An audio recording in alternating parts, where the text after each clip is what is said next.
Nakombo tata mwana pe Molimo Centre.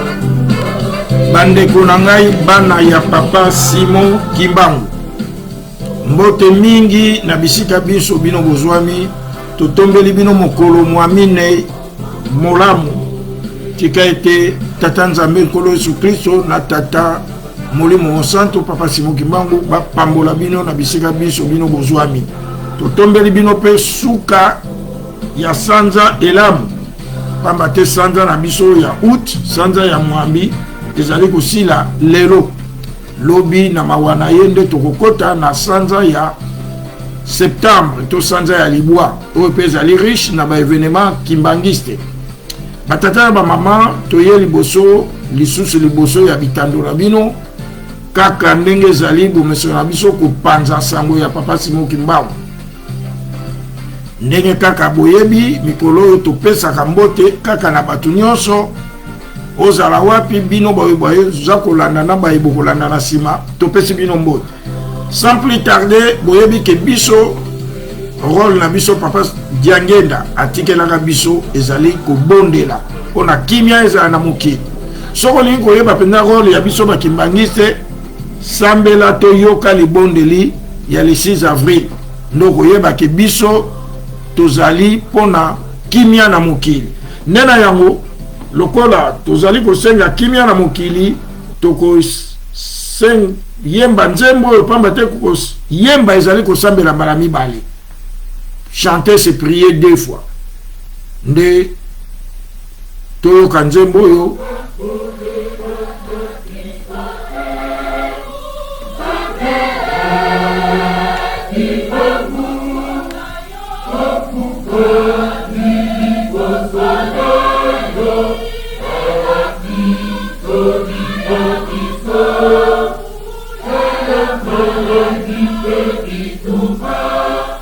batatara ba mama mukanda mwanzame molobi esengo na baye bakoyesaka kimia pamba te bakobenga mabana na Nzambe. Rôle ya biso bakimbangiste, notre rôle primordial c'est de prier pour qu'il y ait la paix dans le monde. Talaneti sikoyo dans la semaine tozwaki sango ke bandeko na biso mibale bakimbangiste kuna na Beni bazalaki enlevé par batu soki ya IDF wana. Tokanisaki même que bakufi, mais après des enquêtes na uti kozwa des sources un peu fiables sûres pamba te biso soki kweli bandeko na biso tokolandaka nde bayebisi biso ke non bazali na zamba baza bakimi bien que bazoki baza ya kobunga bayebi ndenge ya kobimela na mboka te. Mais l'un d'eux avait quand même on n'a pas pu trouver son téléphone nde baza komeka ko communiquer totia bango na mabondeli kaka bango bandeko na biso wana te. Batata ba mama leur papa Diangenda lobaka ke bakobeta biso mabanga. Vous croyez bakobeta na biso na nini? Le jour où le monde comprendra que cette paix que nous sommes en train de chercher, ce sont les kimbangistes qui en ont la clé, qui ont la solution. Mais batiki biso to mona pasibo ndele wana bakobamba biso mabanga pamba te na bataya boye oyo mukile zali kozela biso to sambela. Mais biso toza ko fingana. Si les réseaux sociaux que des injures, des insanités, et il y a des gens qui injurient même à partir de Yankamba, Jérusalem, là où les gens attendent que la paix doit venir, et c'est là où les gens aussi se donnent le luxe à telemi pe devant Kilongo, azana yeko finga batu. Papa Mfouambanza avait raison de dire que Nkambe bébité, mais batunde bazakuna bazako bébé. Lingomba pe bébité, mais bisonde toza ya kobeba. Nde yango batatana ba mama to senga kimia pona mokili mobimba. E Nzambe po ayoka pe libondeli na biso. Batatana ba mama. Eza passe po bakimbangiste to komi musika na sens que enseignement autozui ya haine. Et zui 600 na place na ngo. Alors c'est facile. Et tirali kaka to lobake autant mieux que nous arrêtons de lire la Bible. Parce que eza passe. Est-ce que Nzambe ayokaka prière ya bato ba na conflit? Nzambe ayokaka prière ya bato bango moko bakoyoka na kate. Pamba te Nzambe alobi tango kei ko pesa kutumbeka okomi na ndako Nzambe na hotel Mais tu t'es souvenu, tu t'es rappelé que Nana Likamuna, maman Kinga, Netona Tata Kinga, je rentre, je laisse d'abord mon offrande à l'hôtel, je vais arranger. Alors, tout ce que tu as, ça les a folklore. Parce que Dieu ne peut pas exaucer nos prières. Bah, toi, mon kili même, bah, comme il s'amène, Tata Nzambe, Zongi Sabo Lingo Kati na Bakimbangis, c'est honteux. Bah, tata, ma maman, tu allez continuer l'émission na biso, tu ouvres une page moko spéciale. Il y a remerciement, il y a soutien à papa président Félix Antoine Tshisekedi Tshilombo.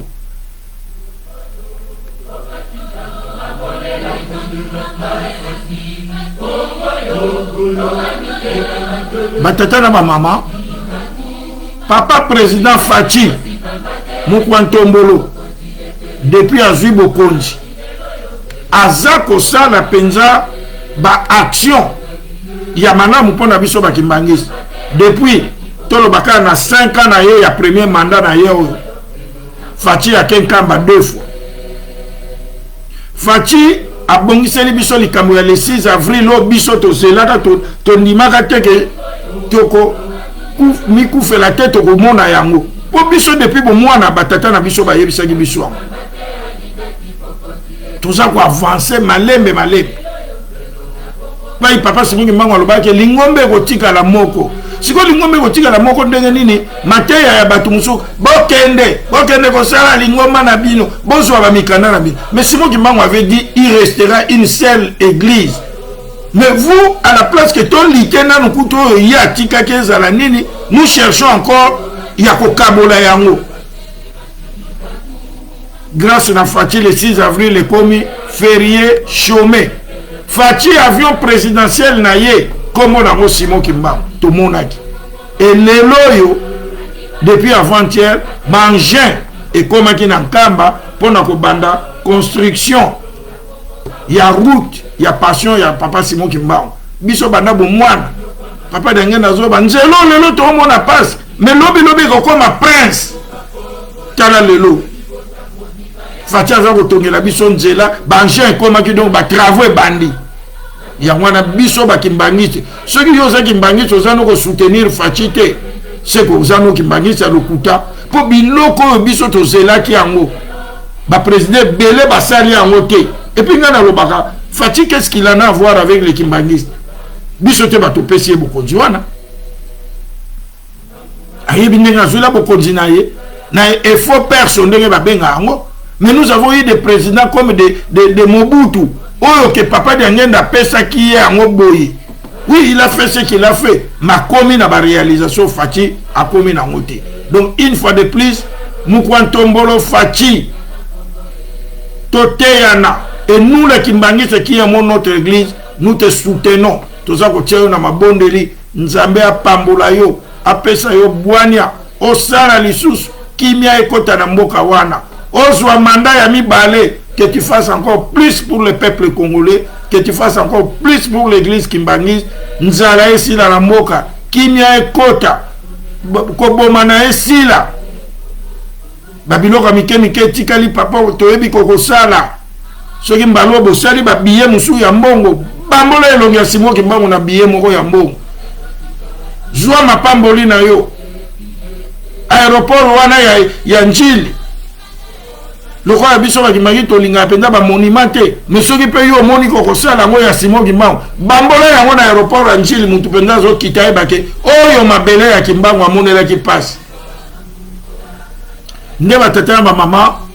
Avant de faire une émission na biso, j'avais deux petites mises au point. Mise au point, il y a Liboso. Il y a présenter Bino, Baïboula Nanga, excuse. Parce que Bino, nous sommes presque beaucoup de gens na Baïgiro, de la part, il y a M. Apo. Ça ne sert à rien, il y a benga papa, puisque Biso va kimbangi to benga ma papa. Mais ce que Tali na Isaleli na ye, il n'est pas kimbangiste. Pour tout ce qu'il fait, il n'y a rien de kimbangisme.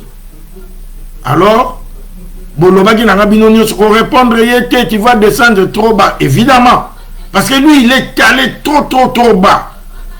Vraiment, Boli Misangai, puisque je suis un humain, j'ai aussi un corps. Et vraiment, dans mes cas qui ont répliqué, nayebi ke ebele bo sepelaki na ngote, mais vraiment je vous présente mes excuses, mais ça valait quand même son pesant d'or. Parce que bato liboma musu tango yazo kima ndenge bolobaki ya longoli bilamba yo lata bilamba mais tigala ne fiska ata na sengle. Donc ya monde to ngeko yebisa bino bo présenter bino esquisse na ngai personnellement na kosala ngo lisusu te aza ko continuer ko finga, mais j'ai compris que c'est pour nous désorienter.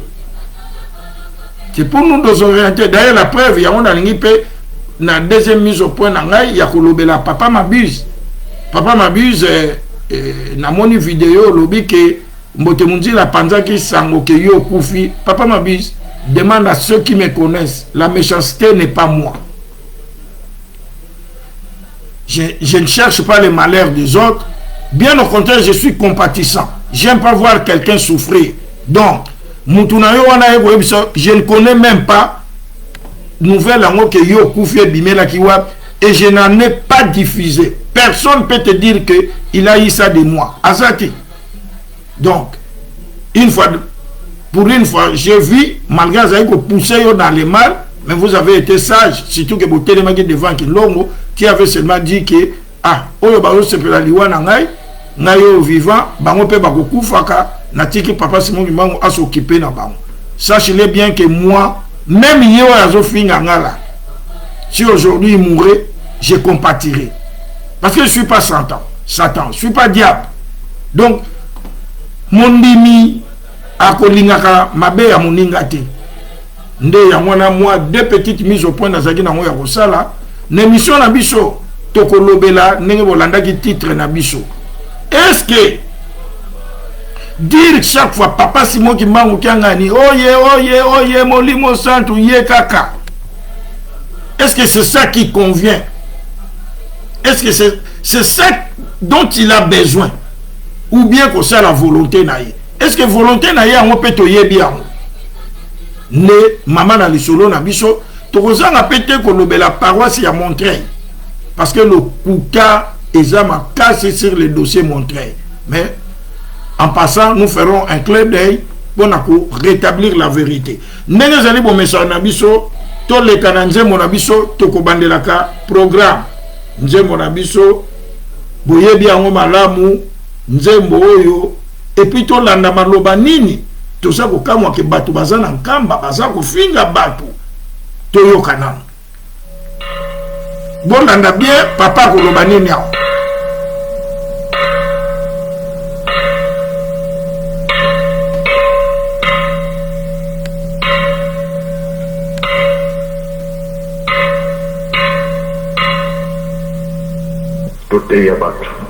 Tu auras bien. Tu peux ça là-bas conseil. Tu peux ça là-bas conseil. Ah. Nous avons un gars salarié comme Moussous. Ce qui tout le temps on a des ordres, mais qu'on peut aller comme pour ça là. Ce qui biso ba tobo nela. Tu me pesi. Comme ko katama. Tu kota na ba des ordres de. Tu yo ki malam. Tout le monde a pas distraction, tout le monde a pas désordre. Le monde attend que nous, les Kimbanguistes, nous puissions prier pour la paix dans le monde. Mais quand nous-mêmes, les Kimbanguistes, nous sommes plus un modèle, est-ce que Dieu exauce-t-il la prière des gens qui sont en conflit, la prière des gens qui s'injurient encore jour et nuit, à la longueur de la journée? Et ces gens qui injurient les gens sont en kamba. Or, biso banda bo mwana na biso ba yebisa biso que c'est d'un kamba que proviendra la paix qui va aller dans le monde. Mais quand en kamba déjà les gens, c'est donc ce luxe là devant le Kinlong, il se met là-bas, il lance des injures. Donc, c'est le monde à l'envers. Yango batata ba mama tozali ko wela tango na biso to leka na ma libondeli papa dia lungana akopesa biso libondeli ya liboso pona to banda programme na biso. Mukumba say mana yamanda grela. Hello mele kwange tata nzambi nende mfumo te Yesu Kristo wenzevyandoni mfumo katufweni kotufuanisa yotusimba muladonelelo wako yotukonka kunchamaze mako kwange tusinde vuvu kwange kuna kuru zetu yowatuzaisa munakotofululukala anavonzore volutatu ovolukala lumido lunyesungula mfunu takifumuta ndambi ngeushingakala wanakati wao makanda yezindinga sana aprikiki kamuda mudamkagako mudamda uwa mfunga kufumuta jika mwanda vilina nzambi katujatisa ewa kuzambi zakadopi bawasikizangana bangi mentalo mesala bangi zakadopi mnanjila shumbe zonda zakadopi dombe samu samu munasumba lese yomwana yomwana vile. Amen. Amen. Batata mama biso bakimbangise toyebi ke biso kosambela pe koyemba ezali parmi ba activité na biso. Tolanda na nzembo.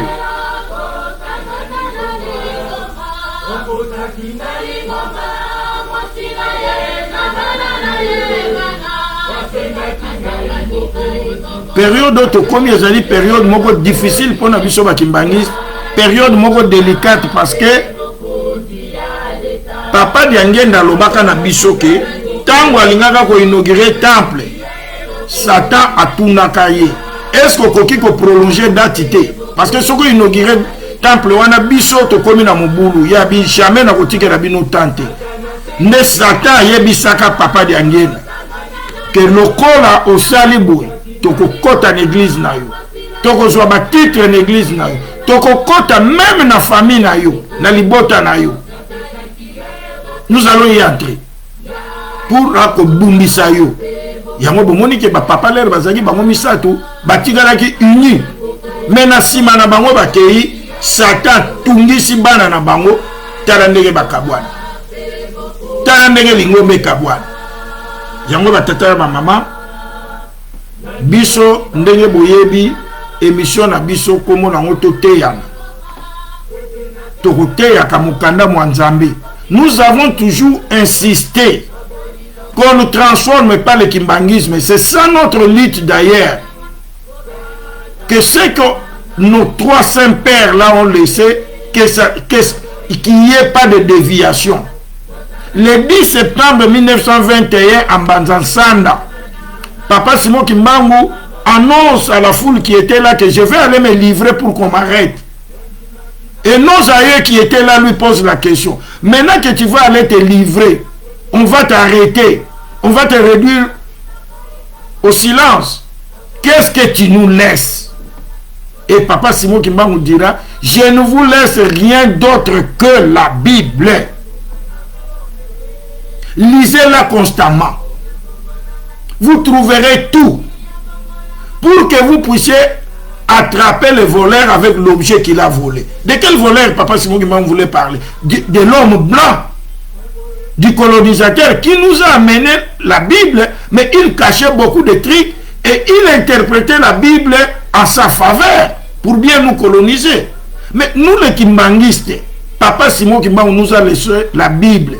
Est-ce que nous la pratiquons? Parce que dans la Bible, Jésus, on lui pose la question. Jésus a résumé la Bible en 2 commandements essentiels, principaux.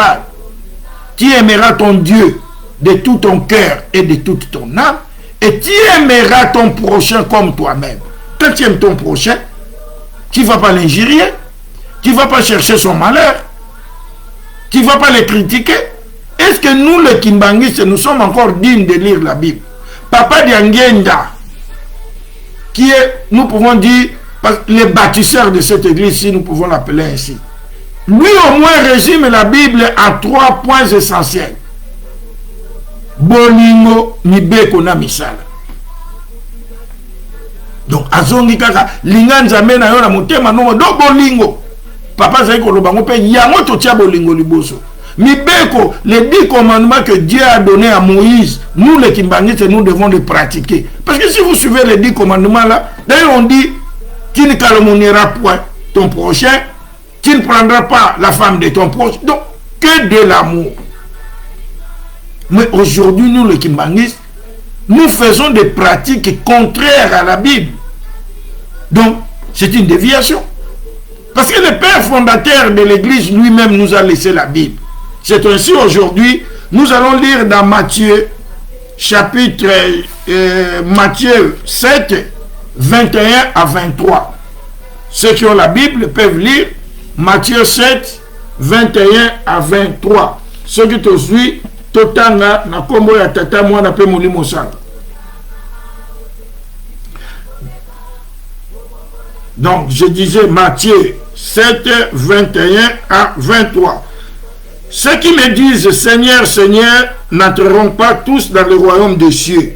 Mais celui-là, celle qui fait la volonté de mon Père, qui est dans le ciel.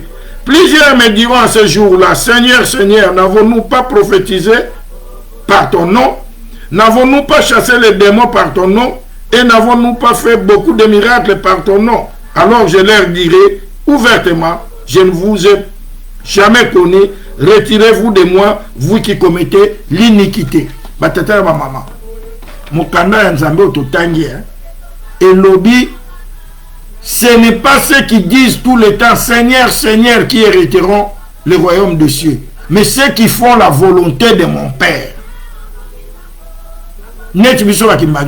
Beaucoup de Kimbangistes, nous nous trompons. Nous croyons que le fait seulement que moi je sois Kimbanguiste, ndena kokota lola. Bato ba na groupe de prière, bazana catholique, bazali tolo bana 26, bakokota te. Mais si ceux-là font la volonté du Père, toi-même qui es resté dans l'église kimbanguiste, tu es conflictuel, tu es sorcier, tu es dans l'adultère, tu es dans tout ce que Dieu défend. Mais le fait seulement d'être kimbanguiste, vous avez commis pour ça. Tozawana tout le temps. Papa oye, yekaka, mususute yeka. Est-ce que nous le respectons? Est-ce que nous l'obéissons? Est-ce que nous avons que lui kaka? Nde mama ya, lite ya nabiso. Mais avant, tout compte à na muzino la likambo, ndenge na lobby, na ko récolter la question, quand les gens me posent des questions, oh les alliés essentiels, ceux qui n'a monique na répondre yé. Mais ekokipe ko profiter na baningande na memaka yango na émission pour na bisonyo soto meka joape moi na. Question à liboso tata moka tuningai. Papa mbote mzila na yoki que il y a eu un incident na Montreuil jour papa Armel dimanche passé à Kendaki na Montreuil. Alors il y a eu un petit incident. Oui. Papa Armel à Kendaki na Montreuil pour na tokoko taper na makamango ya paroisse à Montreuil pour na koluka ko installer nani mususu ndetango akomaki kuna abandi na ye koloba bien, mais comme yé aye na rythme moko tango aza koloba fois gagner la batu alingi te azoba sabatu na kende. Alors il y a un ex-colonel, il y a ex-phase azape champion na boxe comme na ye papa Jacob Kadima abaki non. Comment you gagne la bisonnette bana mikebo a tellement qui a bandi ko kende pas yazagi na tribune. Abi tu peux pas nous engueuler comme ça comme des petits enfants. Ah to yakinda kwa nzambe. Yo za komizo alors. Papa Armel habitude a komi nango tellement il sait que biloko a osa les a bien té aza ko tambola na ba surveillant presque ya Europe mobimba. Azui ba surveillant na Saint-Denis, azui na Saint-Ouen, azui na Nani. Na bino ba surveillant wana musala bozo sala ngana lobake loko moko.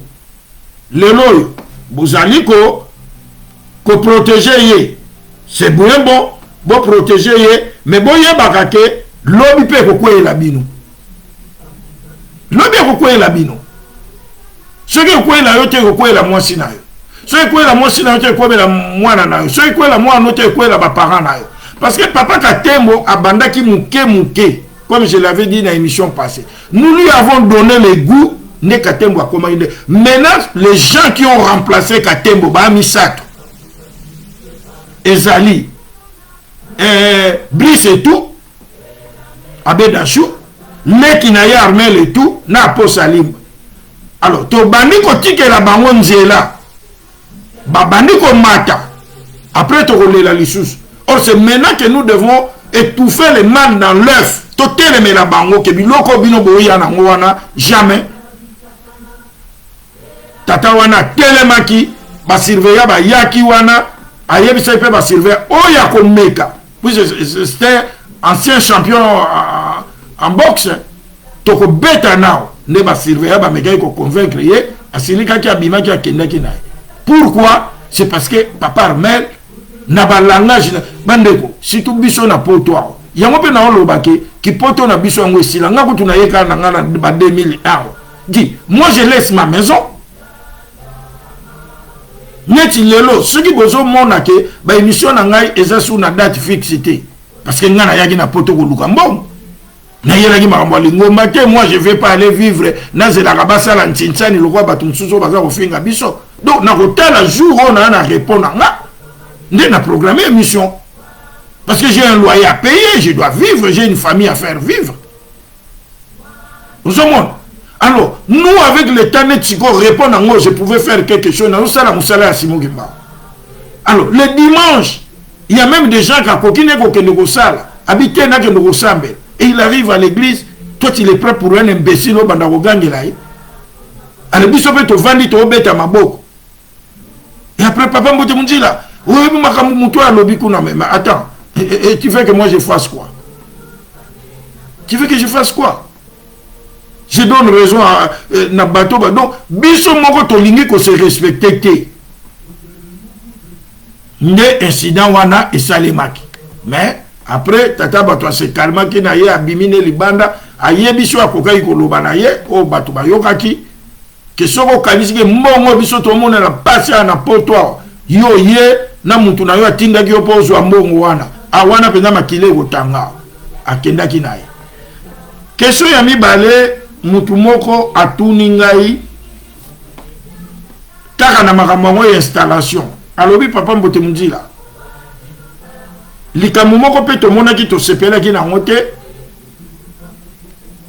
bayaki ko installer papa Arsène Mayunga pasteur ya sikato kota na dossier ya Montreuil mais to kamwe ke tangu ba installer ye kaka bayebisi pasteur oya bana ko sala intérim ya pasteur donc papa Kimbamba alongwa na kit atikela ye kit et papa Kimbamba n'a plus parlé, il n'a pas fini le programme.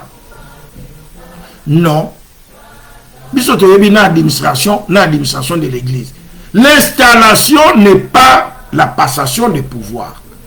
Tant que baye ko installer yo ne batina ki soki papa wanga na yo ka biso soki kolanda biso ke o pratique wana salaki soki esalema ki bongo ezalaka te oye ko installer o lakisi ba konjo ya sika lingomba ba moni bango bobeti maboko esili mais pasteur azali en place ako continuer programme na ye ako continuer kozala na kiti wana ti asili si programme après vous programmer lundi ou mardi bo keko ça la remise et reprise tant que ça la remise et reprise mutuana basali PV akamati l'administration la clé de l'administration c'est le cachet akamati cachet apesi na muto akitani na ye alongwe na kiti alobi yaka kovanda kiti yango c'est ça la galanterie administrative.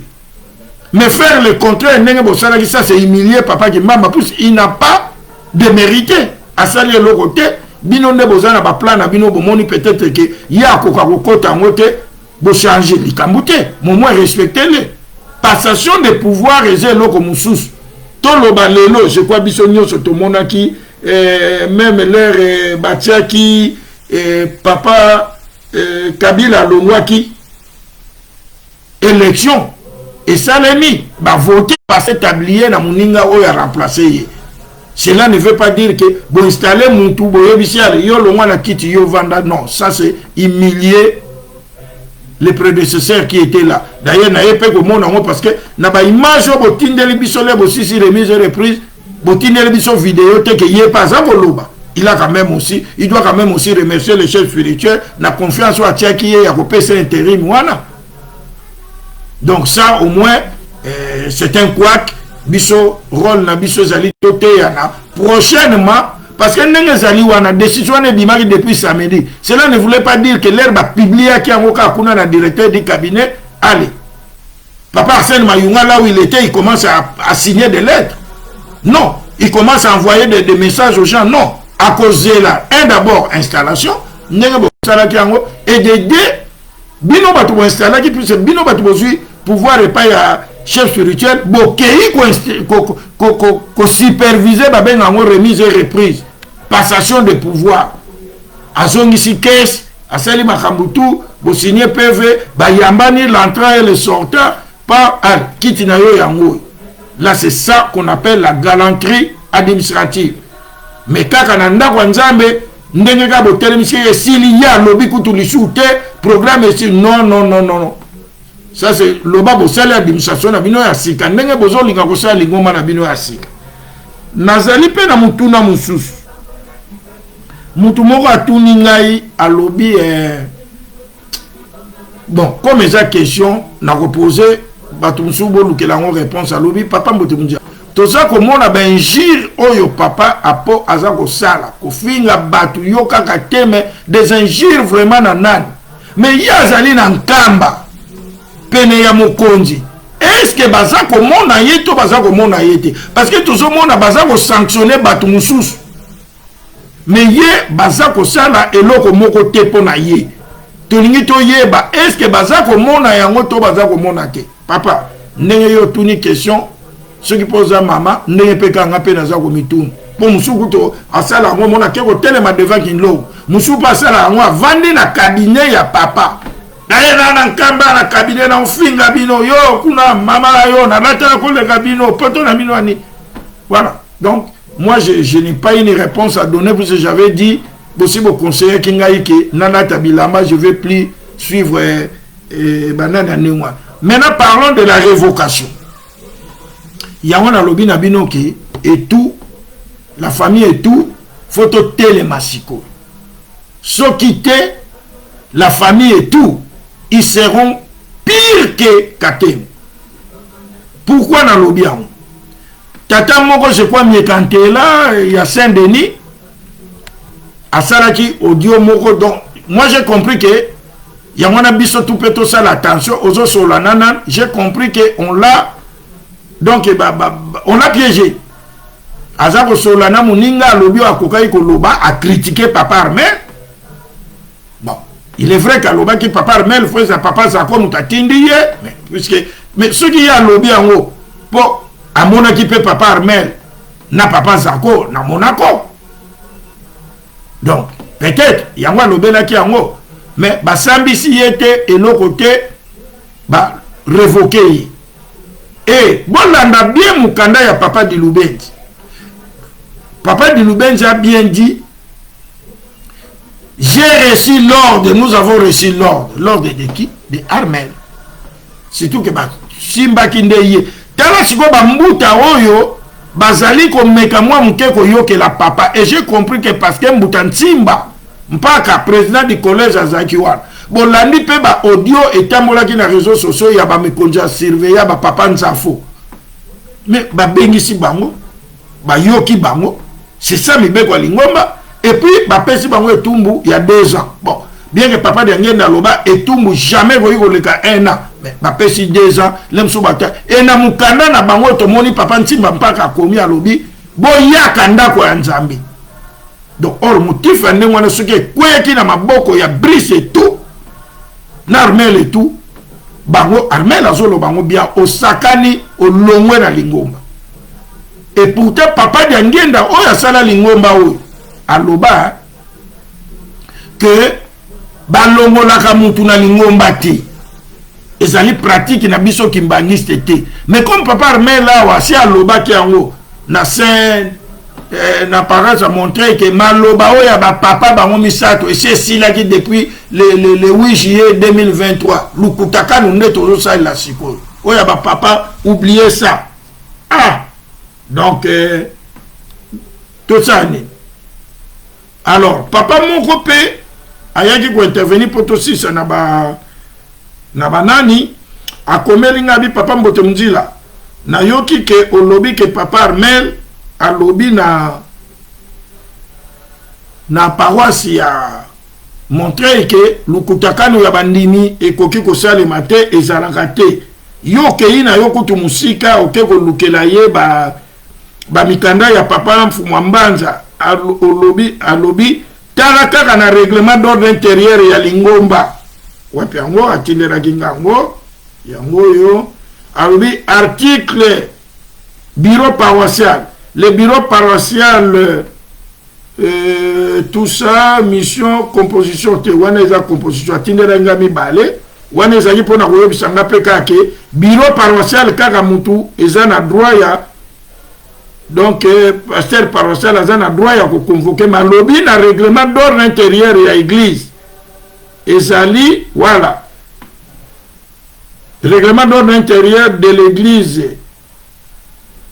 de la bureau ezali na article ezali kolobake mindimi foba kutanaka donc de la mission ouais de la mission le pasteur paroissial convoque et préside chaque fin d'année une assemblée générale de chrétiens lukutaka nulwaminkuikizi au cours de laquelle on traite les problèmes de l'église article 248 ya statut tata mongo pe atindelinga ngo merci pour émission na biso ezali toteyana toteyanelingi koloba to se compléter donc règlement awa biso na poto ba pasteur balingaka lukutakano ya bandimité parce que ba se comportaka mabe ba yebi ke lukutakano soki salemi bandimi bakotuna bango compte kelikambo boboseki donc yango bango bakoma malamu ezala te ndenge yepe mukonzi na bango papa Armel aye ko encourager bango donc mais boyebaka ke même article 48 il y a règlement d'ordre intérieur signé par papa Mukonjaboul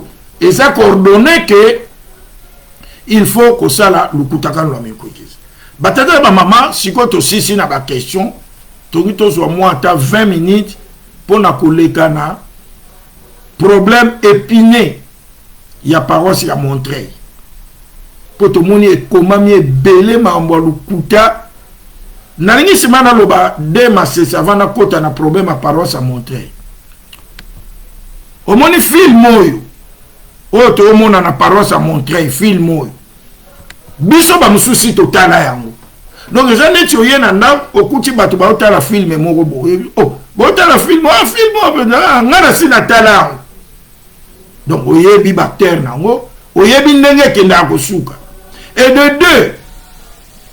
Qu'est-ce que nous sommes en train de vivre maintenant na problème zoleka na Montreuil? Omoni biso ndenge tozaka na kinu na braza. Muyibi moko ayepa na bino a grimper mire a koti na ndako.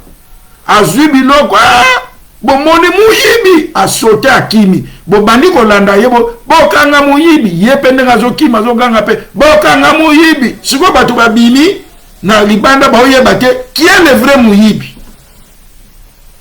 Na kamweke même Mbote Mdila mukile lobake yoka naza muto 26 mais balobi je suis dans le complot où Banzuzi aligné kolia ko détourner mbongo ya nan. Et puis parlons un peu de Banzuzi. Je voudrais dire na bato baza ko kumisa ba doctorat na ba professorat ya bato musus que papa Banzuzi aussi moi je ne le savais pas papa Banzuzi est docteur en chimie organique awa na poto na université ya Nancy D. Papa Banzuzi, oyo bozolinga bosaka na ye, il est docteur en chimie organique awa na France depuis 1988 s'il vous plaît. Et ensuite, il était retenu professeur dans la même université, PAP ça kapé cours na Brazzaville. Et pour na bon mona que c'est un acharnement familial, excusez-moi le terme. On met le nom de papa colonel Ndoudi. Papa colonel Ndoudi azali petit frère ya papa Banzuzi. Un colonel full. Baso benga ancien colonel. Un colonel n'a jamais été un ancien, à moins qu'on lui rétrograde. Mais papa Ndoudi, papa Coco, à Brazzaville, est sorti na retraite. Donc une sortie honorable. On ne peut pas l'appeler un ancien colonel.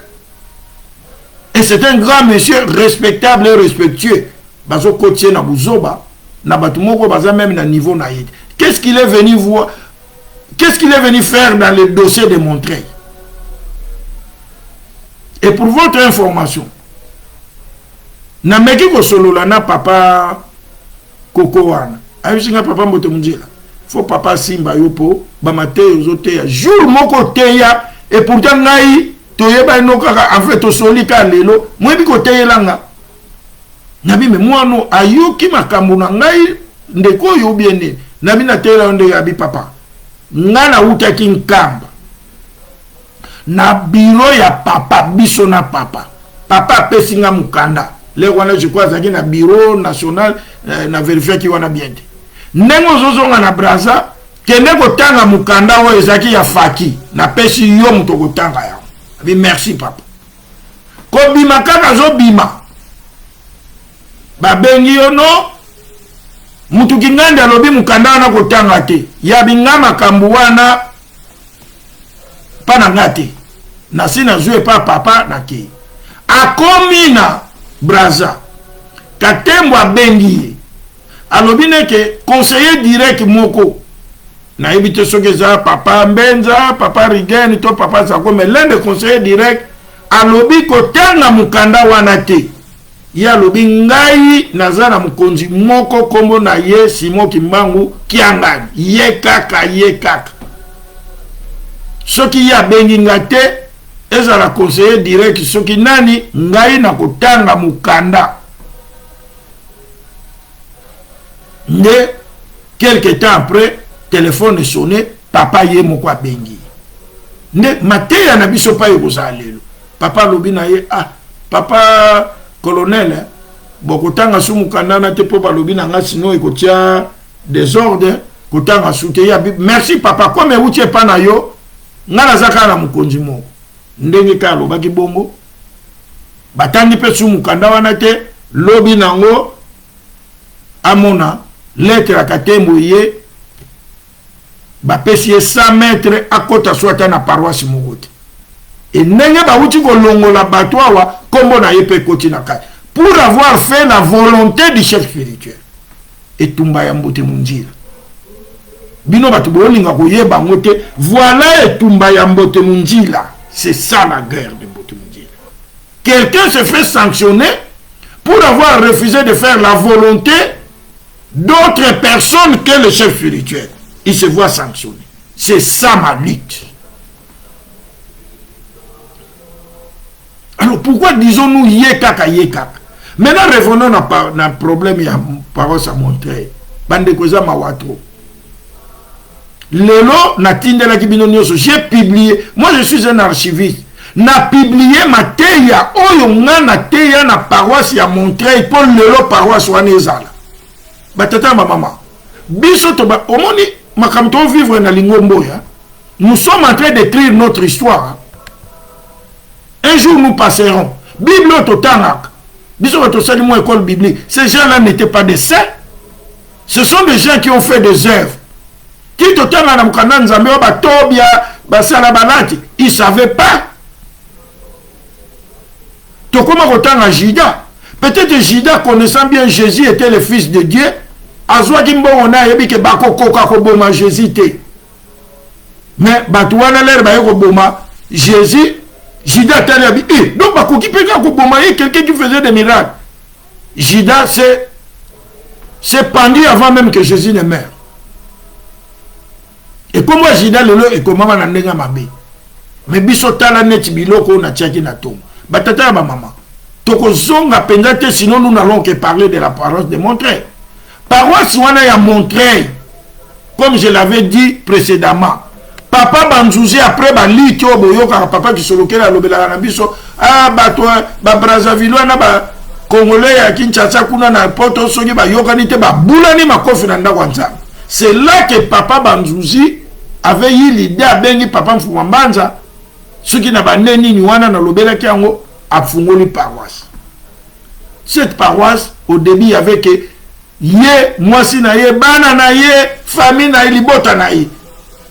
Et papa qui me dira wa ndeko na ngai Pelé Touka, il était le seul Zaïrois. qui était derrière Papa Banzouzi. Babane ko samela ngape na kende ko samela kuna un jour faki to kenda ko beta kuna biso ba paroisse zaka kombo ya pai ba fungole liam. Pour nazo expliquer pour na monaki mama moko na landaki audio na ye bongo Papa Banzouzi ngo soko aliembo bo komela yete Papa Banzouzi asali loko te mama landawa. Eza ba jeune bango filmo biso si totala ngo moni olanda muyibi pa loba kanga muyibi yango ezo salema. Babane ko samela na église moko catholique to kenda ko beta musique kuna faki Saint-Ouen. Mais bayi ko mona ke tozo samela na église obike ko peza na kati. Madame Tolu Kesika. Papa Banzouzi bazwa sal, oza ko futa mataba 800 et quelques euros kaka ye mwasi na ye bana na ye. Biso to samela na basali il faut payer. Azaki na bandimi combien pour na futa sali wana. Moi, quand je suis allé à Montreuil en 2014, ils n'étaient pas encore 70 ou 80. La petite salle-là ne pouvait pas contenir une centaine de personnes. Vous savez comment?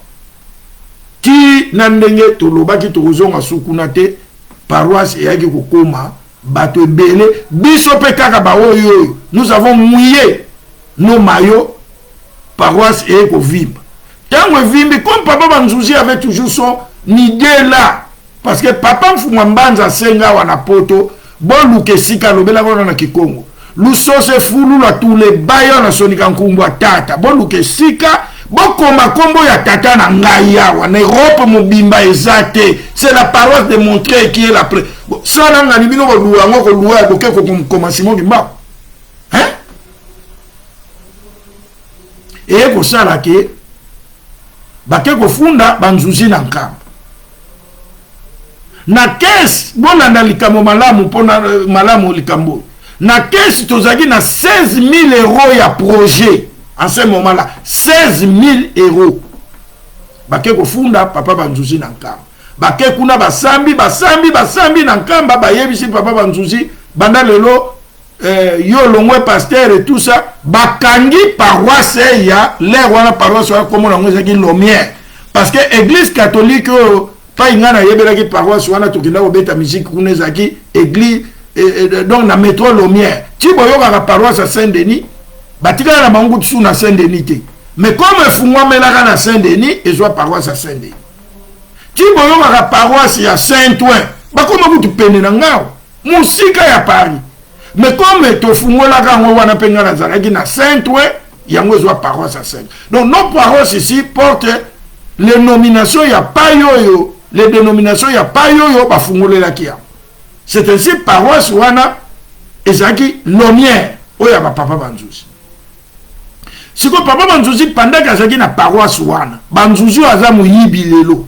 Et tozo kamwa akoteli na makambo ndenge nini. Papa Banzouzi mukolo kaka salo to bandai ko sambela kuna. Ayebisi lokwa na moni oza période mutu moko sérieux olobi oboza pe na bandimi naza na salle na nga moko na tekaka na Montreuil soki bolingi bosomba na bino mais na nombre ya bato ya zaki na ngwa kosombela salle wana ndenge nini nde tango toye kokoma ebele Papa Banzouzi atie susu dossier wana na mesa tobandi tozotia nchinchen fo bofuta pai bozali fo botonga nkamba nde na caisse to komaki na mwa 16 000 ezake tokosala la projet tango bake kosamba naza kotanga ndeko langa Sidia na ndenge mabete pour c'est lui aussi c'est un combattant tokomaki ke mbongo wana ezaki na maboko ya Papa Sidia tango balobi ke paroisse ya Lomière babomi yango bayebisa Papa Sidia apesa mbongo wana na nkamba ekende na blame nilo basala te. Et dans le pas nani, moi je vous dis que Papa Simonté. Neti na bomoni na tie mate ya oyo na tie lelo. Heureusement na garda ya. Biso bani ko bunde la paroisse Montreuil lelo te. Mukande ye uti nkamba paroisse ya Lomière et kangami banda lelo. To fungoli paroisse mususu Montreuil. Bino nyonso bandini bolongwa wa bokende kuna. Aïe aïe aïe, ngana longwe nanga, ngana kosambe. Oyo pe kosale masiko na Montreuil. Ya on a bino film na mutalango. To vandi. tokoti réunion bolanda malamu batata na bamama tofalsifie histoire te na réunion wana tovandi siko bandimi bakomi na mobulu mukande wuti nkamba paroisse Kangami na raison moko inavoué na réunion tozalaki batuninga papa mbote munjila yo ngabi ngana hebsa bino na nyana nga koloba mingi te nga fwa na ngana na nga mbote munjila na yebi ke Simon Imao Kiangani aza nzambe et na yebi ba tribu ya nzambe. Dieu est bon, Dieu est miséricordieux, Dieu ne crée pas de désordre. Le mal ne peut jamais provenir de Dieu. Donc bino ndenge bozaliawa il suffit ba yebisa bino ke papa Simon Imao Kiangani alobi to banda komela na biso 20. Bon ba ina bino komela parce que ba yebisi bino ke papa Simon muto alobi yango. Moi je n'irai même pas vérifier. Je dirais karma c'est faux parce que je connais mon père. Donc pendant nga biloko nyoso ya désordre yao o bandimi balingi bavanda na ndako tout ça eza papate. Siko to osadi bango moko réunion to kotaka o ba kotaka réunion na otaka ko. Bon, comme bandimi bazo c'est la dimanche le même dimanche wana le 10 janvier 2016 na tie publication ya prédication. Bango Blameni la fungoli azui sale na Paris abi bandimi nyoso bakende koto do biso pe to benga bandimi koto keto place to zalaka yango kaka idée ko yela bango nzambe alobaka na mutu papa mbote munzira dimanche oyo où ça passe ou ça casse ou paroisse est koufi ou est continué. Alors il faut qu'il y ait un bon prédicateur, un bon messie. Papa Robert Miekuntoa, Papa Bakula, Papa Aurélien Rambanu, Kamilandu Jean, tout ça batouana nyoso tozaki kuna. Babi papa mbote munzila, nous étions un mercredi. Abi yom tokote ya dimanche pour sauver la paroisse. Nabi merci na confiance. Batata ma maman. Ope secret na zoyebsa bino bamsu banganga nzab.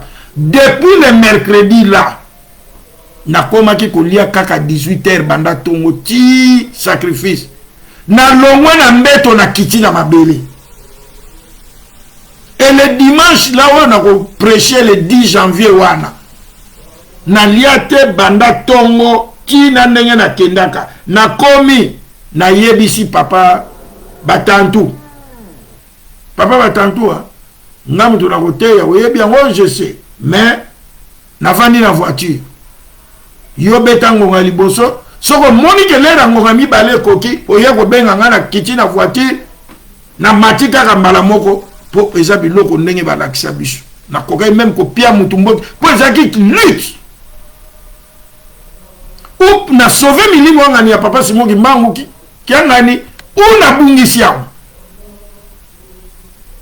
Na ye papa Batantou eko benga nga na voiture. Papa mutonza c'est bon.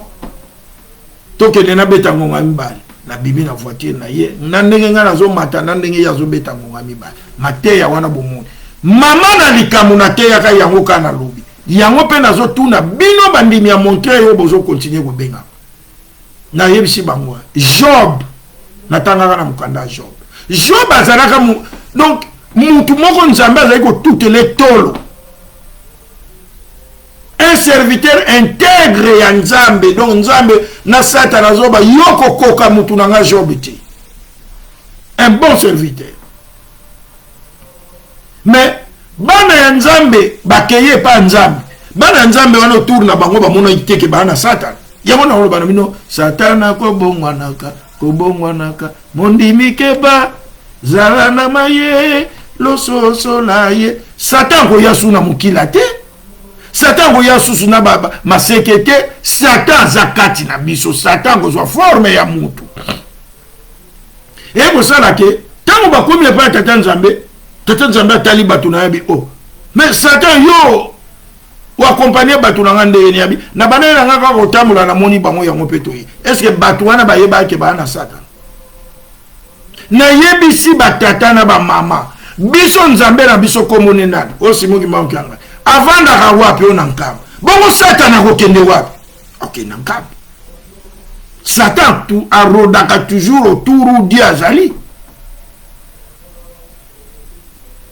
soki yo za kimbangiste omoni ke désordre eutaka epa papa Simon Kimbangu Kyanga omoni ke makambo ya lukuta ya mobulu ya kolelisa bandimi ya kolembisa kondima bondimi ekokuta epa na ye na lokuta na lokoso ya mbongo aseka nzambe te kende na yo me oyo ayebi ke ngai nayebi ke Simon Kimbangu Kyanga aza nzambe biloko ekoki kowuta epa na ye te totika ba fixe mais tobosana te Job elekaki mbala moko te bana ne nyonso bakufa na un jour bibole na ye nyonso tokomona pasi mais suka nango nzambe azongiselaki Job biloko na ye.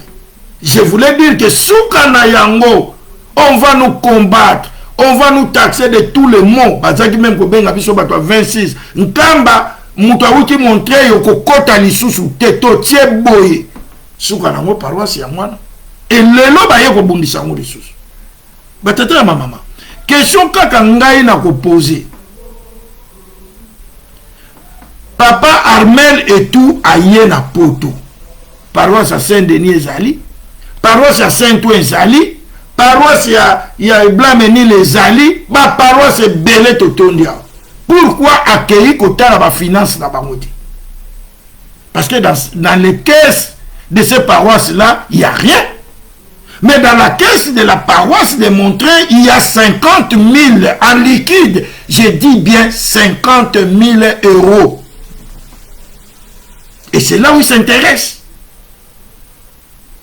À Kenegil Bosso, sans ordre d'émission.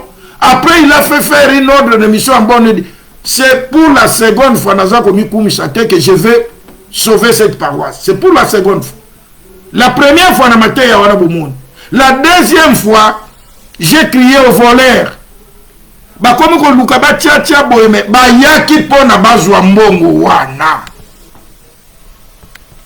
Tant ba moni na gangi ba niko tia bo, ils finiront par les prendre. Ils finiront. D'ailleurs, ils ont déjà mis toutes les batteries en marche. Ba quoi ici équipe o ezakiwa. On a mis les comptables, les mêmes comptables au Bandimi Baboy. Mais dis-moi, qu'est-ce que le nom de Banzouzi, les pauvres Banzouzi, vient voir dans ce dossier actuel, il y a montré. Papa Armel, on m'a mis Papa Michel na banque. Bokei yo. Il est allé jusqu'à la banque. Donc, le Koutaka nous a vulgarisé. Il a amené le comptable Michel Bakaladien à la banque. Pas y compte ezali bakenda ki ye na comptable Roland oya koza kotia mobulu kuna bakei na ye na papa Kimbamba bakomi kuna croyant que papa Michel Bakaladia c'est un aventurier or bandimi batie confiance pour toyebiye babimisi bango mikanda nyonso ya compte babimisi tous. Et ils ont même trouvé que, mais bino bolobi mbongo ezaki ya projet, mais tout le monde bobimisaki 1600 moko wa achat billet na ordre na bio. Mais mbongo eza ya biso. Conseil paroissial mutapiara ordre. Tozaki na problème, fallait totinda mutu na Kinshasa, c'était maman lelo. Mbongo ekokaki na onte bandimi, voyage wana ezaki urgent. To bimisi kuna. Oh pourquoi bopona ikakai? Est-ce que makambo yo yelaki ya mwa? Aucun de côté la caisse il y a Saint-Denis mon colonie na ya Saint-Ouen.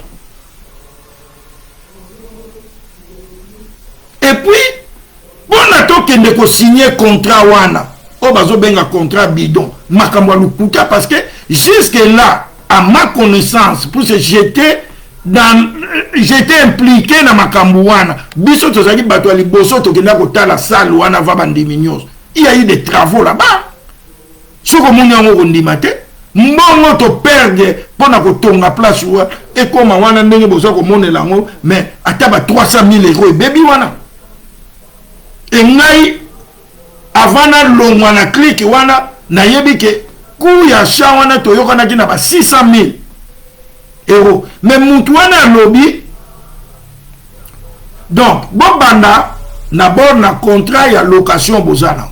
Mais pendant tout comme en location vente, au bazar na poto ba yebi ndenge salemaka, vous allez me donner bon verser au moins 120 000 euros. Il y a port. Comme ça, on a reçu la bino crédit na banque. Beaucoup de gens ça crédit wana et tout pour biso to sombe la kabongo. Oza ko ça net ozo futa mais oza kofuta kaka mpo ndako etikala ya yo. Or poto signé, il n'y a jamais eu un contrat ya achat oyo eza signé na nani, puisque nous n'avons pas mbongo bozolinga bozwa 50 000 yango nde tokobakisa 70 000 tobakisi na bambongo ba notaire poto signé. Alors le contrat oyo boza kosela Banzuzi, on a sauvé la paroisse de Mbeda Banzuzi. Qu'est-ce que Banzuzi a fait? Et qu'est-ce que son frère qui est à Brazzaville, pourquoi vous citez son nom? Qu'est-ce qu'il en a à voir? Qu'il veut vous voler l'argent. Mais si ceux qui a Sili qui a porté Bino plainte, vous avez écrit, vous avez... Batata maman. Jena bango ezali mbongo wana. Est-ce qu'ils peuvent nous expliquer 16 000 autres années dans le Kendewa? Alors, tchétché biloko moko wana, parce que Roland Sikoyo a commis membre et réseau. Et c'est le même Roland. Parce que qu'est-ce qui s'est passé pour Makambo et Kouya? Roland a quelque se plaindre pas à Armel et tout. À lobby, n'a pas un comptable. Parce que l'heure va changer de bureau et Zakiwana. Bah, nommé Roland comptable. Tu comprends ce que la nomination a été bimérale. Ah, bandimi bon, comme bâtir comptable à Sika. Biso projet, to limite qui n'est pas comptable. D'abord, bandimi bon, on peut pas dire alinga ka projet wana te, alobaka clair que pour ce projet on te reçoit là on a crédit. Nous les kimbangistes, il y a lobby à outil na mormon, il nous apprend que un kimbangiste ne peut pas prendre un crédit. Na éviter ce que ça na moube koni. To défi ça quand même bon on a intérêt que nous voulons que soit crédit. Nous voulons que soit crédit dans la banque. Ce n'est pas interdit par l'église dans le chapitre ni. Donc, il est d'abord hostile dans le projet wana. Babi, ton ligne était. Papa Michel Bakaladia, tikala kaka comptable, il y a projet. Il y a journée comptabilité, il y a lingomba news. Il y a quelques fonds dans l'air à mail, il y a lobby. Au lobby que nous coûtons le lobby paroisse faut zakana caisse moko mais biso kuna to wana ba caisse mibale papa Armel ayemba la liboso ba expliquer ye abibo boko tisaye kasi na kati comme ça boko ma 3 basuka ka bongo l'air azongi babi yo zoba balobi no mbongo yo zoba papa Armel a bengi sous nazo yadi cette fois-ci où ça passe ou ça casse. Ah, il y a boni commission. Alors, donc, au moment où nous parlons, Michel Bakaradia n'est plus comptable, c'est ça qui remise et reprise à Maramounios. Donc, mbongo wana, batatana ba mama ya lomière, ngana lobana bino, ya montré, ngaba pia nga raison na tongo teka na pourquoi. Bobosa na mbongo wana, ndoto baba. Parce que vous dites, nous faisons confiance à Kondolo, il est maintenant dans les coins. Nous faisons bangon de balongola, bangon la lingoma. Et bangon paix. Et non, moi je vous félicite. Mon jeune frère Arsène Mayunga, je ne peux pas vous combattre. Moi, Natata Mayunga, non. Je ne peux pas le faire. Papa Nkouendolo, je ne peux pas. Mais nous nous posons la question. Est-ce que vous allez servir Simon Kimba Nkanga? Est-ce que vous avez que parois sont hérité ça na cric siko et koki ko kusumuka? Parce que tâche na bino comme délicate. À moins que ba maman na ba tata on a yebité pendant nenge Armel azo yakuna soka zo melisa ka bino nini que vous avez zoba déjà ba lobby projet za lukuta. Alors vous allez continuer à donner l'argent pour quel projet? Il y a Banzuzi, pour ba lobby za Banzuzi. Vous allez acheter pour Banzuzi. Or,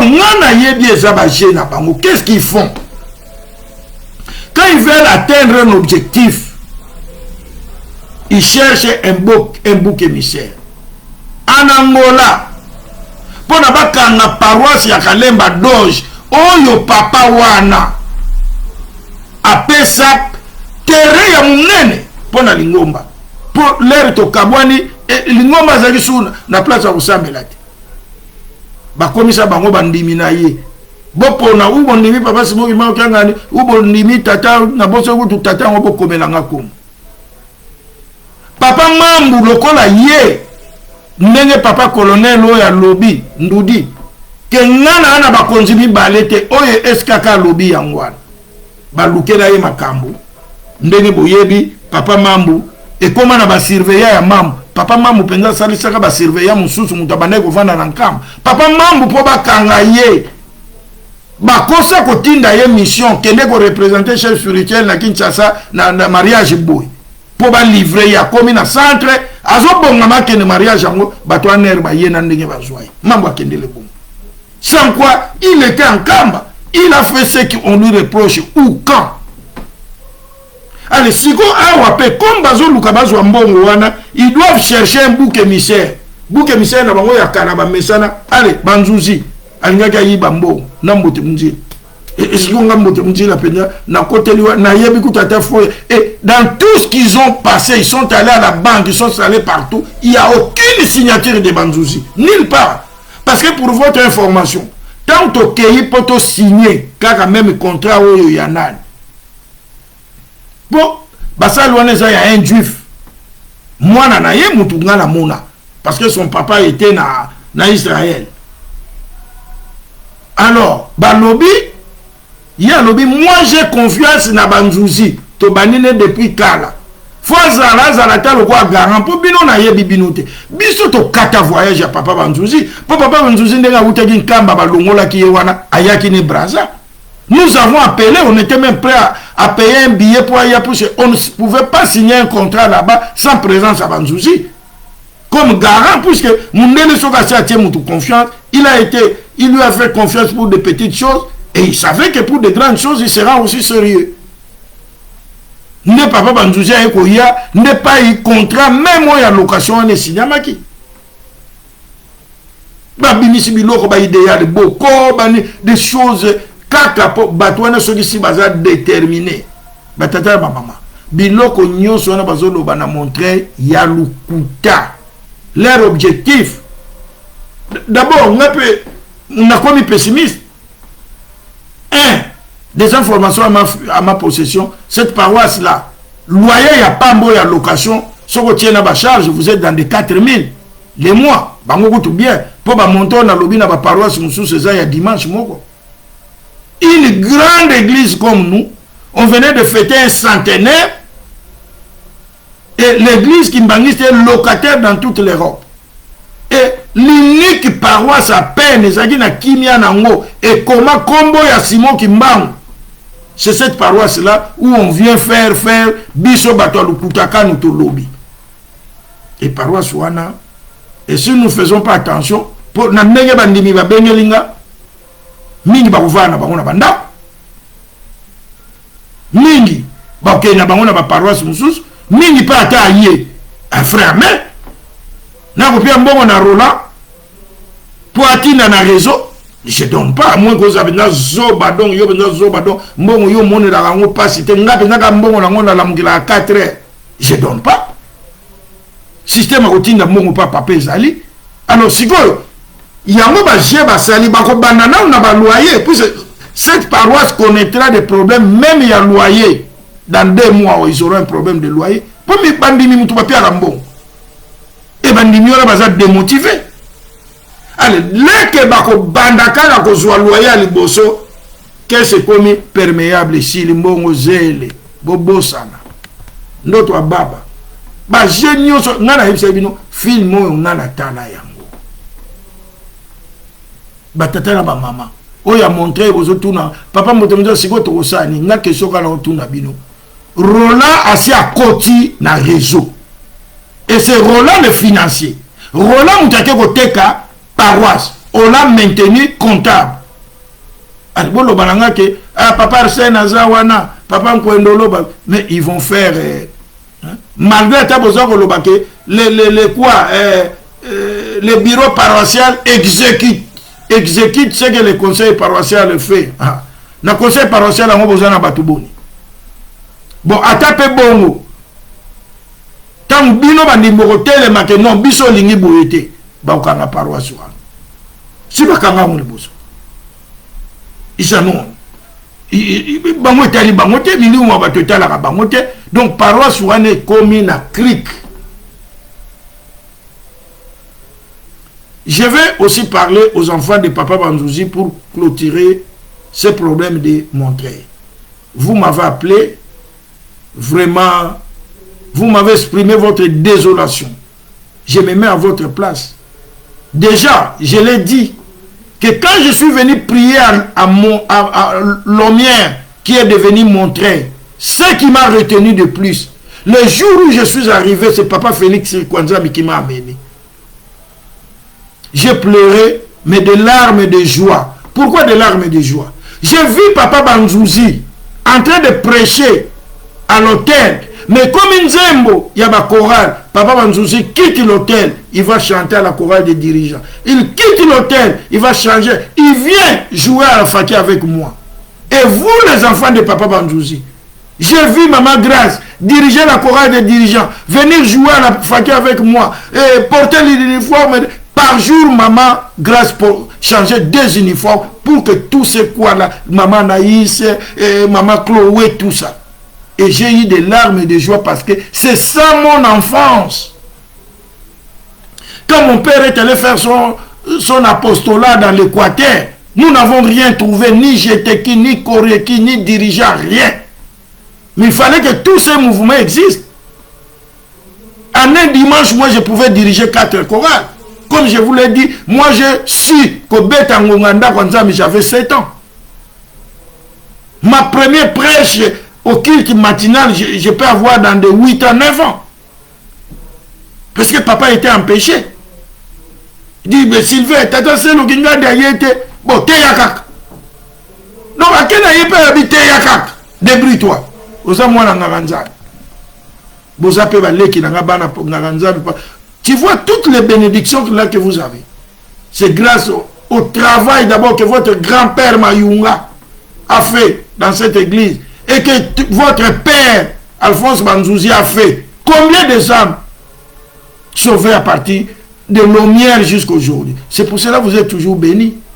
Vous ne manquez de rien. Je vous donne un seul chapitre. Exode 14, 14. Exode 14, 14. Exode chapitre 14, verset 14.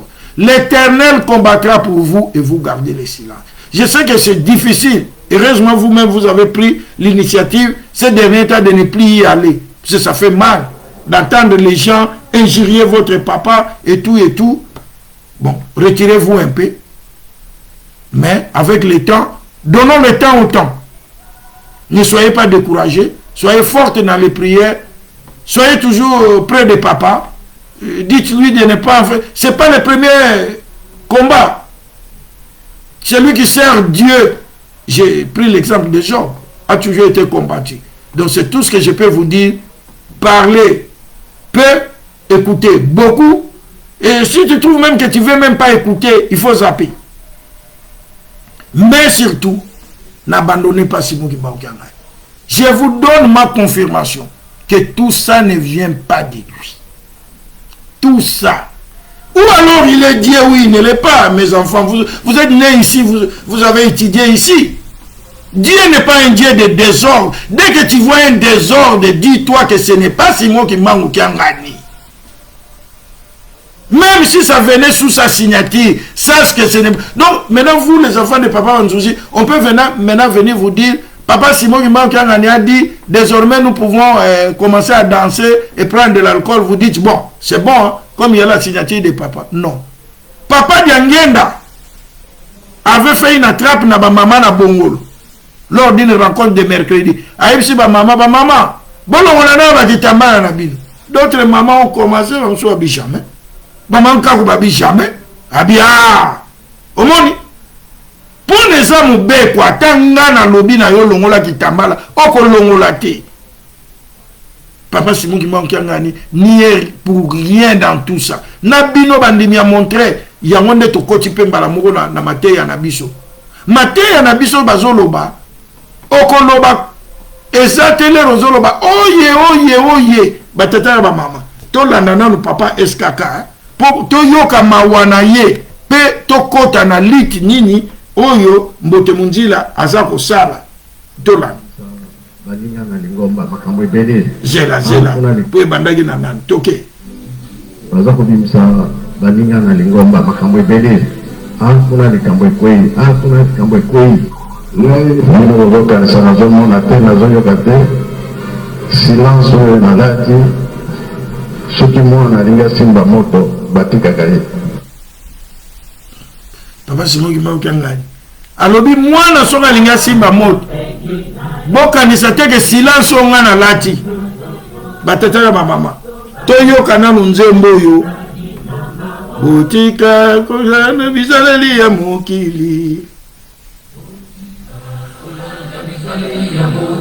kokotisa yango na lingomba ya nkolo Yesu.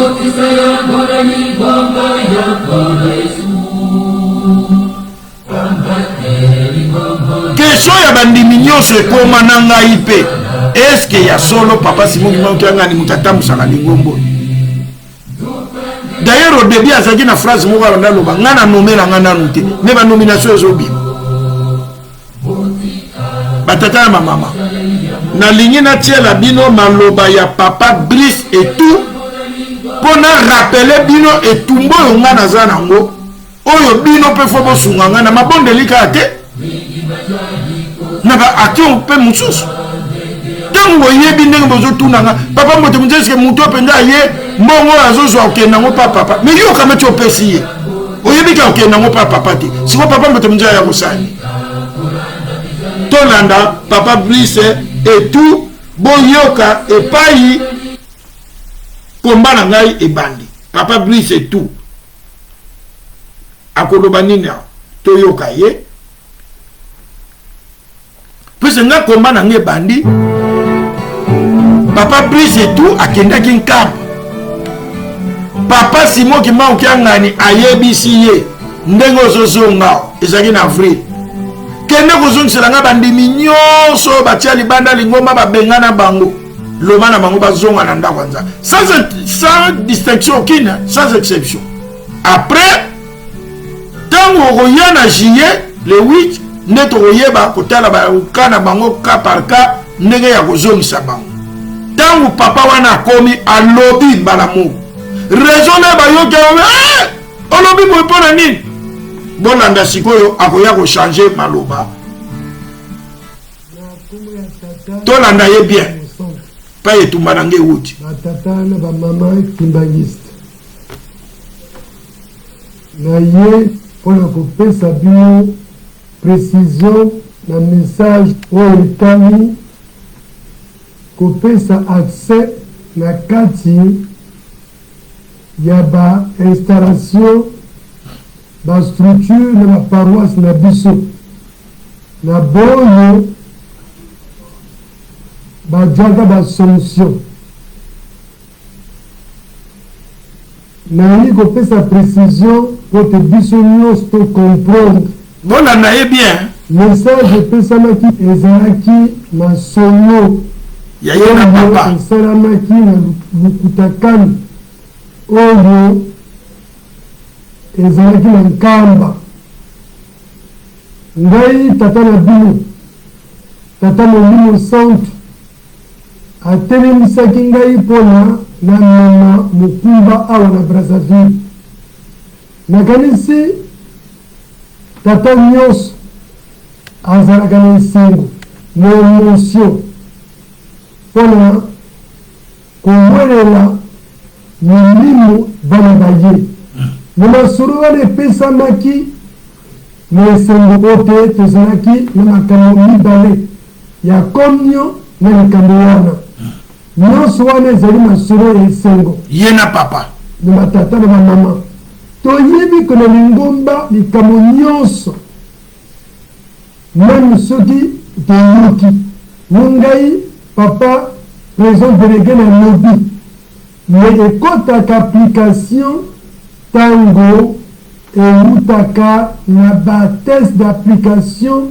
oyo euti nkamba wana obebisi tozali obebisi wana obebisi papa nango obebisi tango bareunion nyonso esalamaka na nkamba baluputakani parfois toyoki message me tozelaka mikanda ya application oyo eutaka nkamba wana obebisi papa obebisi soki eye tokati yo je crois bolandi asololi na papa papa alobi na ye mais siko alobi azozela mikanda etant mukande ye papa Mududu akomi mukanda ke makambo wana toyebi yango te mais ye ba sanctionner yete. Voilà, c'est là où makambo ngana yoga ke papa bato saka yete ye mutata musalingo mate. Je viens de vous donner une preuve. Nzambi o tel et tel, toi papa te dit de faire quelque chose. O yepe o s'annoncer tant ba grimacer yo allez. Au moni ko kota na bango na réseau. Siko batinda makana papa te. Batinda makana papa te, batata na ba mama. Soki biso to lali kaka boyi. Photo bunde la papa Simon qui m'a ngani bazongi c'est la ye lingomba na ye. Papa ne dirige pas l'église. Je vous ai donné plus na uti ko zula bino cas récent.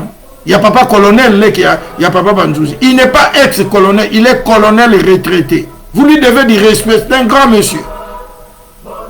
Donc à ce genre fonctionne à sous que ça y le roi ba Silvano ka songo na braza. Allez yo ya koloba na ye. Voilà. Ozomo. Papa lobi na ye kende ko sala boezwa mukanda yango. Mais batu musu ba benge babi ko sala te. Ya bité ngana ko yokela binote na ko yokela papa. Tant ba ke papa benge abimo sala ka ndenge ba bo papa lo kwa yo moko lobi ngana sala. Paf lobi nango. Lelo balongoli en église. Est-ce que c'est papa qui dirige cette église?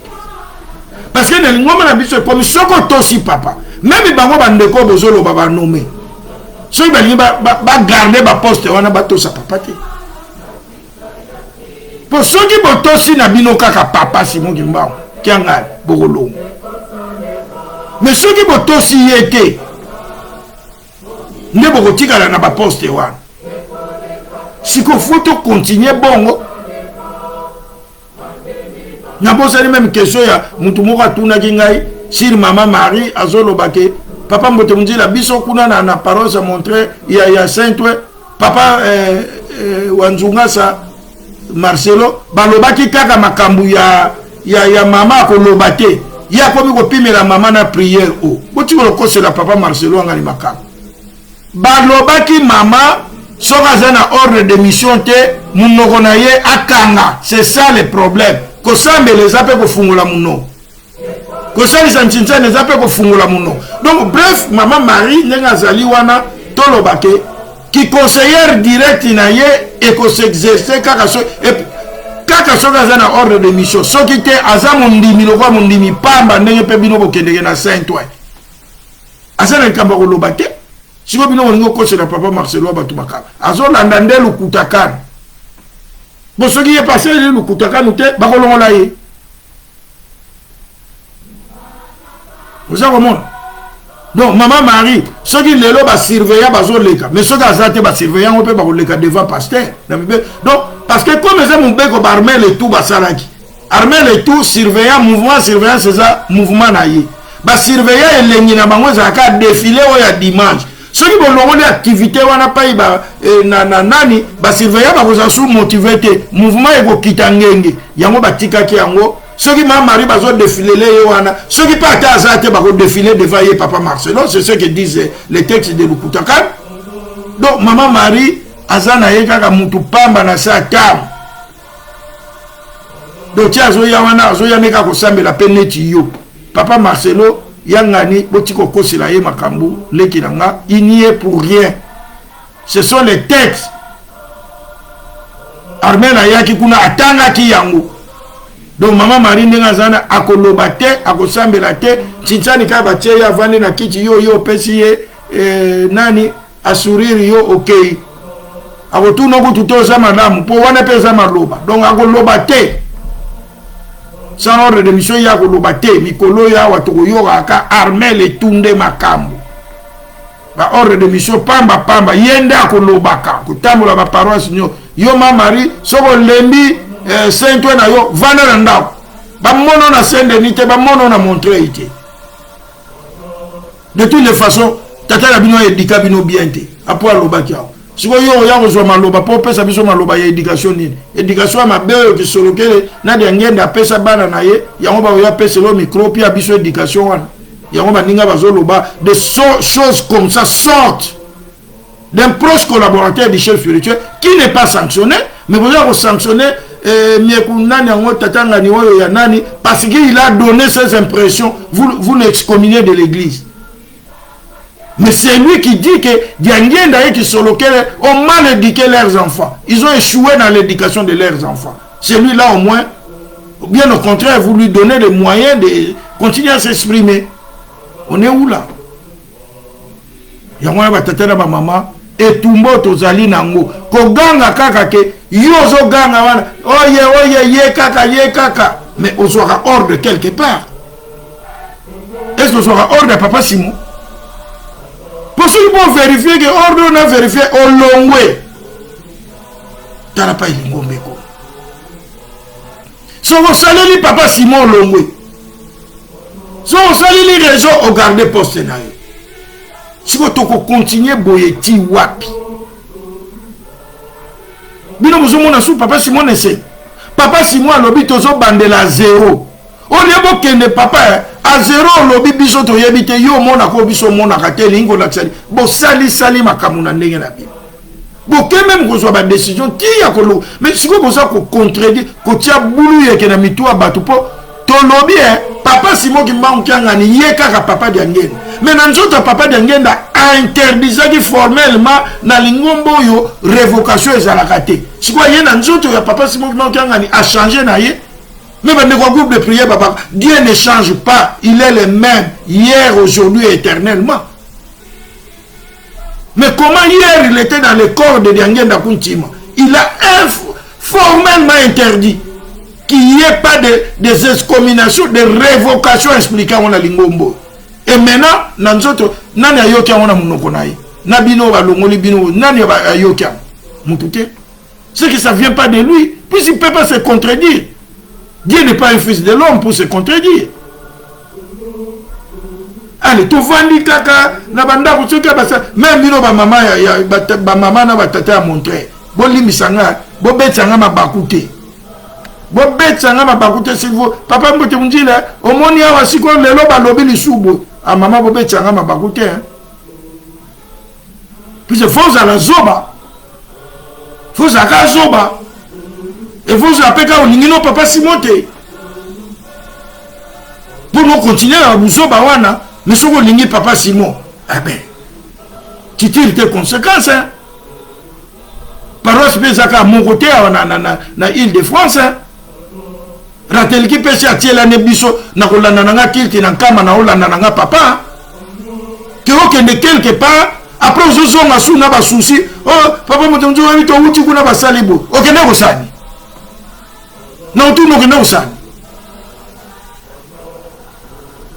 Vous croyez vraiment que à l'Iran, vraiment, Balingi Paroisse a montré et continuer? Hein? Maman va passer à Bambo, on a déjà passé Bamoni. Et le lot, vous avez aussi ma Kamundenge wana.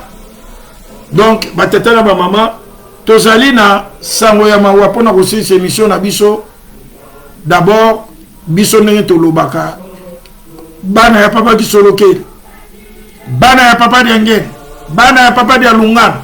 Pona biso baza bana ya ba papa. Toyoki ke mwana ya papa ki soloke le fils akufaki. Biso za batute ke matanga wana etali biso te. Mais le 12 février yo wana nakazaka ya pembe. Oke ko fete ki soloke. Mais moi, na ya kuvi etali bisote matanga wana etali bisote. Si seulement les ridicules pouvaient tuer. Donc, moi, na ya papa qui sur lequel le fils a koufaki. Bon, tu as vu que biso za mobeko. Il y a que tokoyi ko kendete de père ke balongola yo, mais au moins soyons compatissants.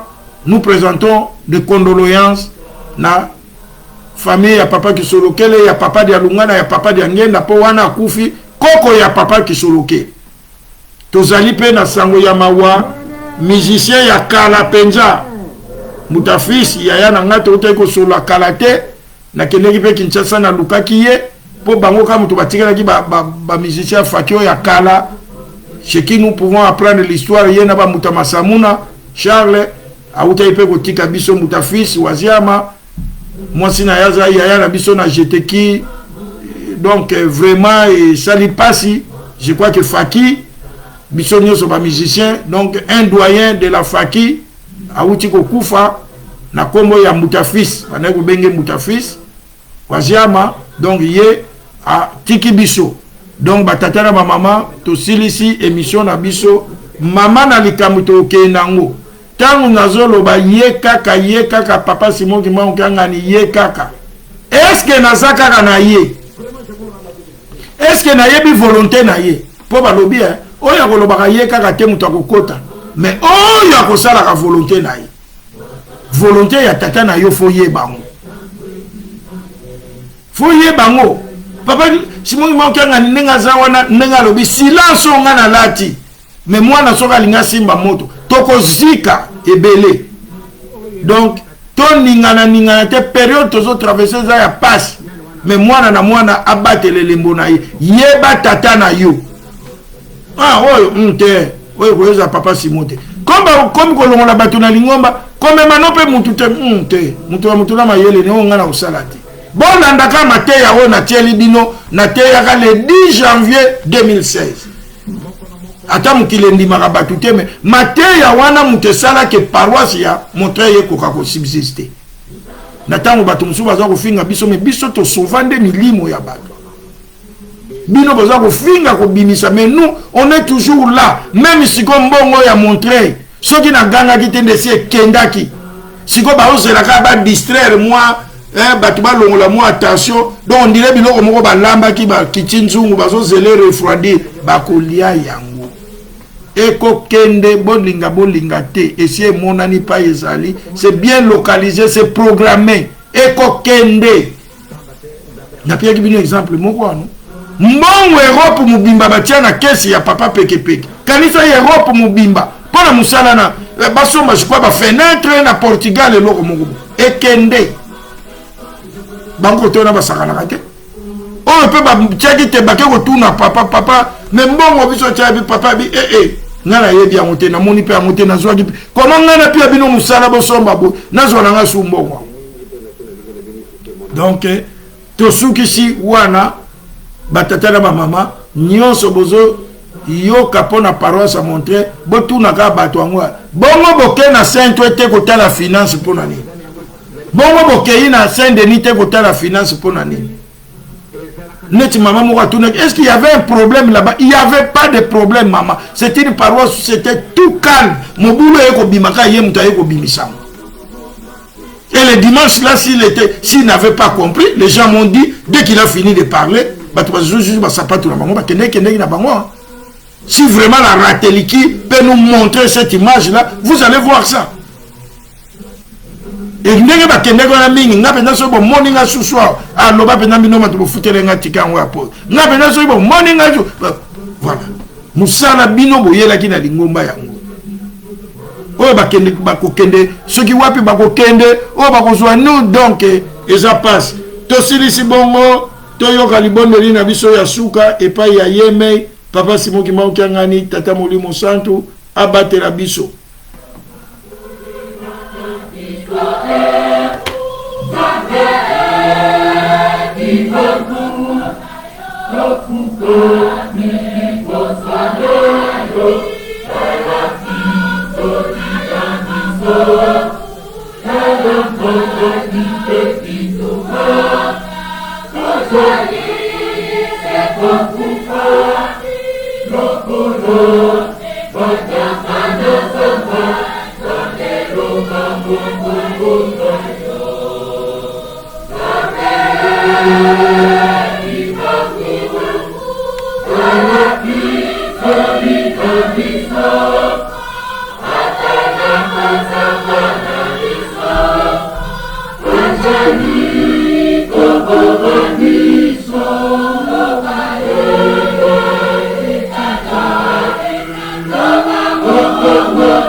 Tata Nzambe, Kolo Yesu, Tata Simon Kimba, miso na bino etala kuna na est tala mwana kitia nzela ya bato ezali kotanga mingi bokatela biso likambo wana entsango za mfumu wetu Yesu Kristo lizola kwanza ziwasilito liundwa lya mwana velela bikawakalanga yetu tukawa kwa yelemvu se mwana velela. Amen. Amen. Kotikala malamu we.